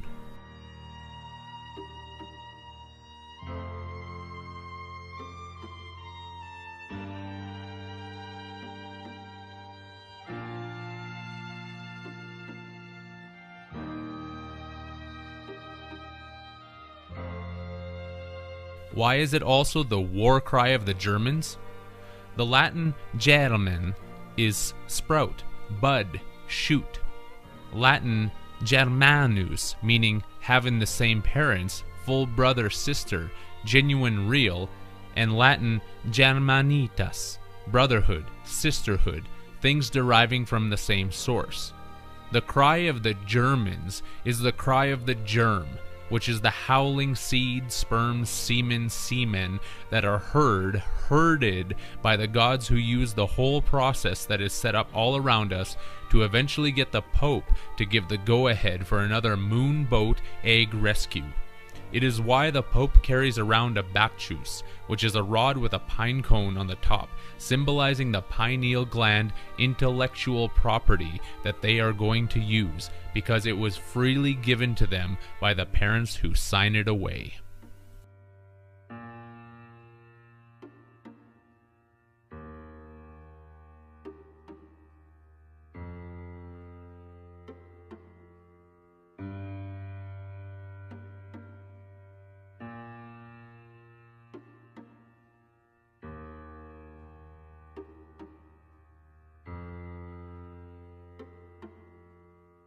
A bacchus is also a kind of sea fish, which is why the popes are often seen wearing their fish hats.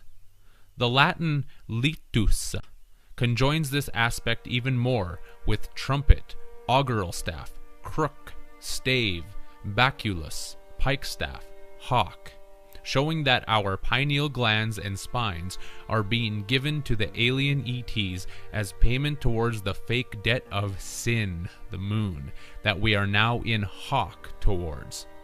The augural staff is used by the Roman priests to discern the will of the gods by taking the auspices in the arcs, or Capitoline Hill, which is why the Capitol Hill in the United States is in actuality just another division of Rome, and the DC in Washington, D.C. simply stands for direct current, because once all of the currency counts are tallied up on the spinal stalk pineal gland market from the legal friction banks that indicate how much legal sexual friction has been taking place, that direct current is sent to the Vatican in Rome to be inducted by the moon hologram, which sends the appropriate number of rescue crafts out to the lost seamen that have been ejaculated into the dark electric sea.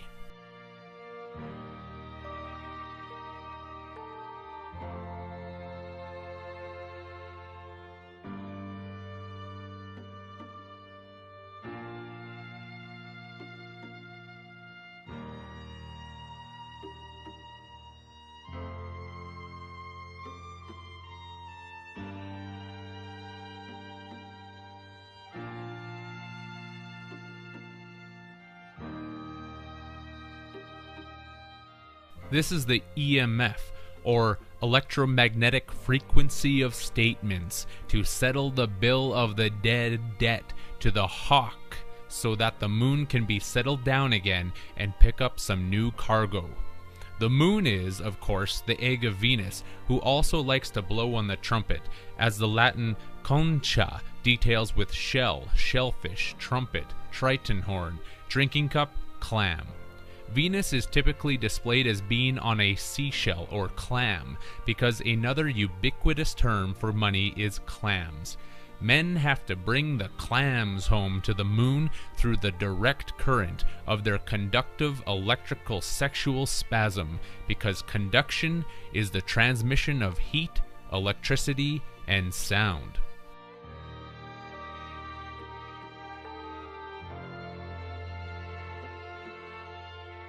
Once enough bugle horns are blown, the bill is settled. This is also why we blow money. To clam up is to also keep everything a secret, which is the reason ISIS hath reportedly never been unveiled by any man. If it's not clams we're bringing home, then it's cabbage, derived from the Middle English caboche, for head, noggin. This is the eggnog of Christmas that everyone is thirstily drinking up, and why in sexual innuendo someone is said to be receiving head when they get a blow job. This is the kabosh of our plugged-in pineal gland that is giving the blood money from the germ that comes out of the brass balls, just like the Latin brassica proves out with the meaning of cabbage. That's why blood also tastes like copper.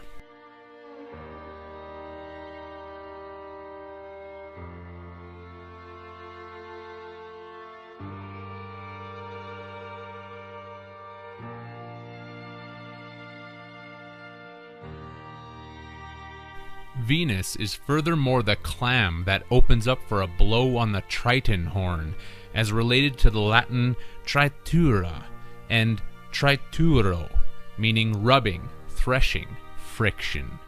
It's threshing because to thresh something is to beat the seeds out of a grain, the biological seeds of the germ that are going to be ejaculated through the sexual friction, so that more grain can be grown to make another batch of bread. The bread that are bred for their blood money that will continue this sycophantic, merry-go-round circus ride of doom. It is the grain that comes from our mental third eye pineal gland, and when you get a headache, it's called a migraine headache. Therefore you have migraine.